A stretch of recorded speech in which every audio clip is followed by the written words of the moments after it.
এর বিভিন্ন জেলা থেকে একেবারে নিচ থেকে লড়াই সংগ্রাম করতে করতে যারা আজকের ব্রিগেড পর্যন্ত পৌঁছেছেন তাদের সকলকেই বিপ্লবী অভিনন্দন জানাচ্ছি।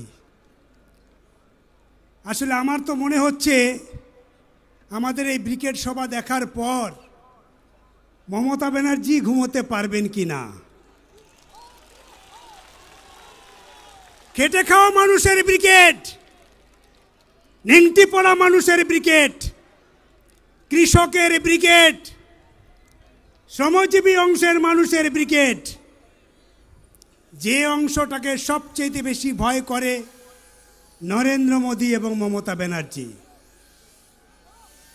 আমাদের ব্রিগেড আজকের এখানে সারা দেশের শ্রমজীবী মানুষকে বেঁচে থাকার একটা বার্তা দেবে এই ব্রিগেড। নরেন্দ্র মোদী ক্ষমতায় বসে আছেন, যেদিন থেকে ক্ষমতায় এলেন সেদিন থেকে আমরা কি দেখছি আমাদের দেশে? সবচাইতে বেশি বেকারের জন্ম হলো এই সময়কালের মধ্যে, সবচাইতে বেশি কৃষক আত্মহত্যা করেছে এই সময়, আর সবচাইতে বেশি পরিযায়ী শ্রমিকের সংখ্যা বেড়েছে।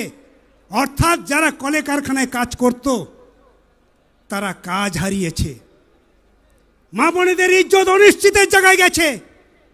আমার আপনার ঘরের ছেলেমেয়েরা কত কষ্ট করে লেখাপড়া শিখে আজকে তারা পরিযায়ী শ্রমিকের খাতায় নাম লিখতে ভিন রাজ্যে চলে যাচ্ছে। এই রাজত্বে হয়েছে। পার্লামেন্টে এদের জন্য আলোচনা হয় না, বিধানসভায় এদের জন্য আলোচনা হয় না।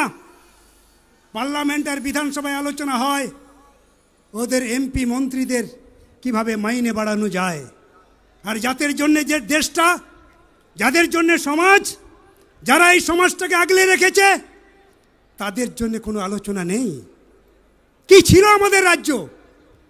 আমরা যখন প্রথমে ক্ষমতায় এলাম 1977-78 সালে জরাজীর্ণ রাজ্য ছিল, হাড় কোটা ছিল, গোনা যেত কটা স্কুল, কটা পাঠশালা, কটা বিল্ডিং। আজকের কটা স্কুল আছে গুনতে পারবেন? কেন এত স্কুল?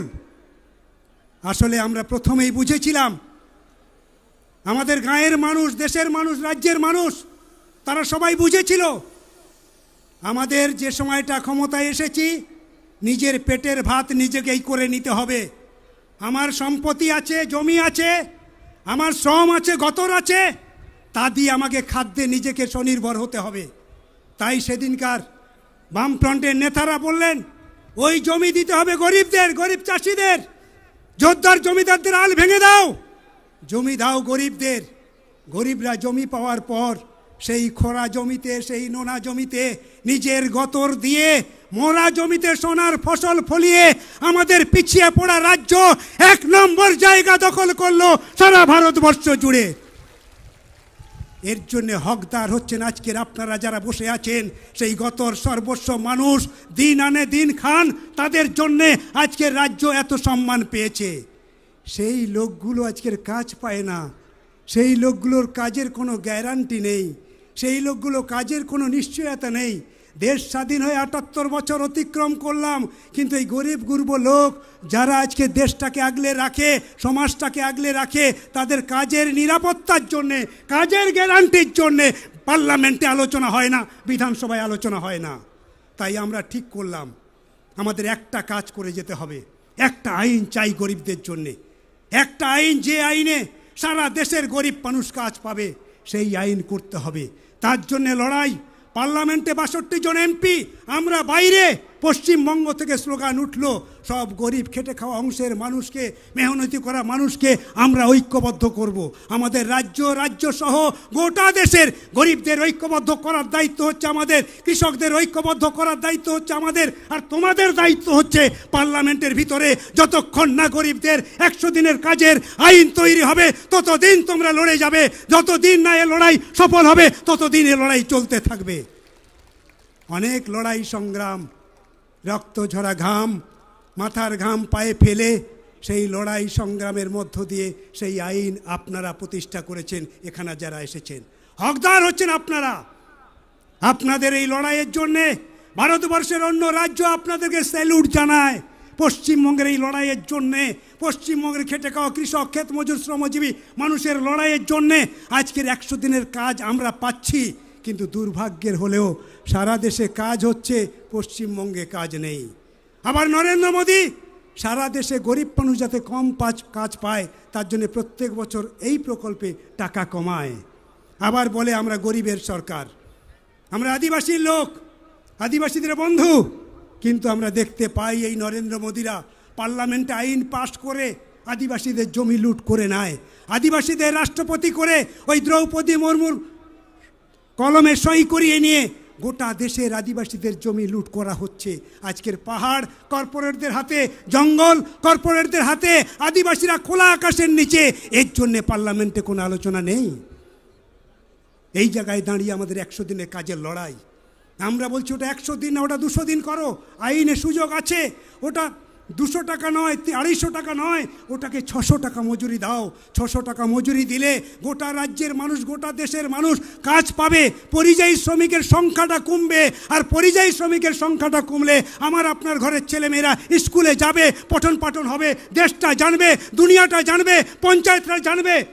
সেই জন্যই লেখাপড়া দরকার, ওটাকেই আটকাতে হবে। গরিবরা, নেংটি পড়া লোকেরা যত কম জানবে আমি তত বেশি দিন টিকে থাকতে পারবো। তাই ওদেরকে পিছনের দিকে রাখতে হবে, ওদেরকে এগোতে দিলে হবে না। তাই শিক্ষার উপরে আক্রমণ করো, অধিকারের উপরে আক্রমণ করো। যে শিক্ষা বামপন্থীরা দিয়েছিল ওই শিক্ষা তামাদি করে দাও। হাজার হাজার স্কুল করেছে, ওই স্কুল বন্ধ করে দাও। এখন স্কুল বন্ধের তালিকা এসেছে। আমার আপনার ঘরের ছেলে মেয়েদের ভবিষ্যৎ কি হবে? কোথায় যাবে এরা? কোথায় লেখাপড়া শিখবে?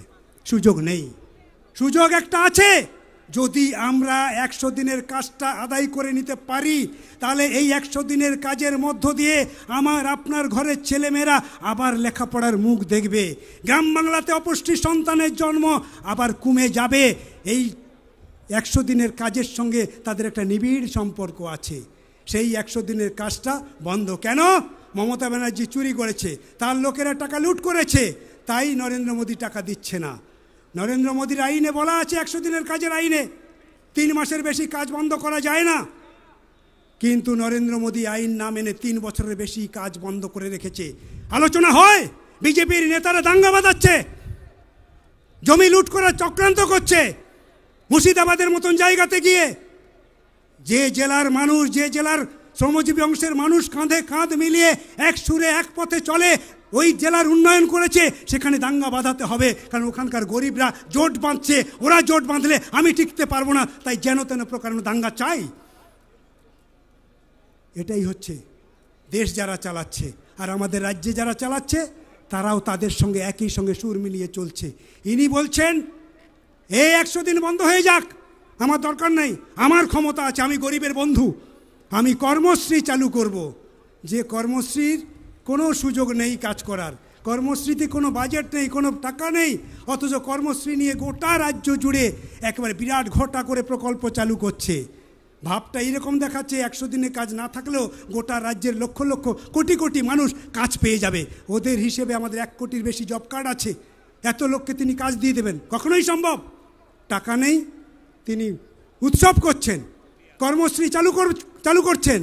আসলে কীরকম জানেন, গল্পটা আছে না, ওই হাটকুড়ার বেটার প্যান্টের মাপ দেওয়ার মতন অবস্থা। হাটকুড়া লোক, তার বেটা নেই, তার আবার প্যান্টের মাপ দিতে গেছে। মমতা ব্যানার্জির অবস্থা হয়েছে তাই। 100 দিনের কাজ না বাদ দিয়ে, সেটা বন্ধ করে দিয়ে আজকের কর্মশ্রী চালু করতে চাইছে। গোটা রাজ্যের শ্রমজীবী অংশের মানুষকে সে বোকা বানাতে চায়। আমি বিশ্বাস করি আমাদের রাজ্যের মানুষকে, আমি বিশ্বাস করি গোটা রাজ্যের শ্রমজীবী অংশের মানুষ সহ যে সমস্ত বন্ধু আজকের এই ব্রিগেডে এসেছেন, আপনারা অনেক বেশি রাজনৈতিক সচেতন। আপনারা মমতা ব্যানার্জিকে দেখেছেন, বিজেপিকেও দেখেছেন। এই দুটো দলকে আপনারা খুব কাছ থেকে দেখে আপনারা বিচার করছেন, বিশ্লেষণ করছেন। এই বিচার বিশ্লেষণ করার মতন আরও মন তৈরি করতে হবে। গ্রাম বাংলাকে আন্দোলনের মধ্যে জাগিয়ে রাখতে হবে। প্রত্যেকটা বুথে আন্দোলন চাই। আন্দোলন করার মধ্য দিয়ে আমার 100 দিনের কাজ যাতে আদায় হয়, আন্দোলন করার মধ্য দিয়ে আমার লক্ষ্মী ভাণ্ডার সব মায়েরা যাতে পায়, তার জন্য লড়াই সংগ্রামে জারি থাকবে। আমার প্রাপ্য জমি, যে জমি আমি পেয়েছিলাম বামফ্রন্টের সময়, সেই জমি যাতে লুট করতে না পারে তার জন্য আন্দোলন জারি রাখতে হবে।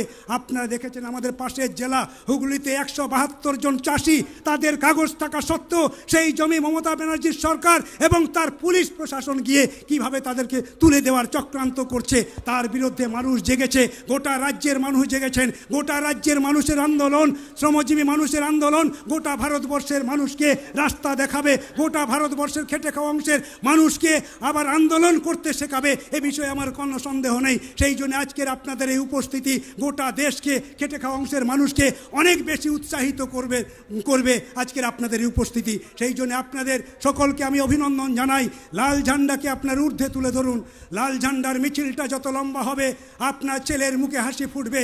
লাল ঝান্ডার মিছিলটা লম্বা হলে মা বোনেদের ইজ্জত নিয়ে কেউ খেলতে পারবে না। লাল ঝান্ডার মিছিলটা হলে আর স্কুল খোলা বন্ধ হবে না। লাল ঝান্ডার মিছিলটা লম্বা হলে 100 দিনের কাজ আদায় হবে। লাল ঝান্ডার মিছিলটা লম্বা হলে আবার আমরা হাসি মুখে হাতে হাত মিলিয়ে, কাঁধে কাঁধ মিলিয়ে আমাদের রাজ্যটাকে এই দুর্নীতিবাজদের হাত থেকে রক্ষা করতে পারবো। আপনারা সকলেই ভালো থাকবেন। সকলকে আমার পক্ষ থেকে রক্তিম অভিনন্দন জানিয়ে আমার কথা শেষ করছি। ইনকলাব জিন্দাবাদ।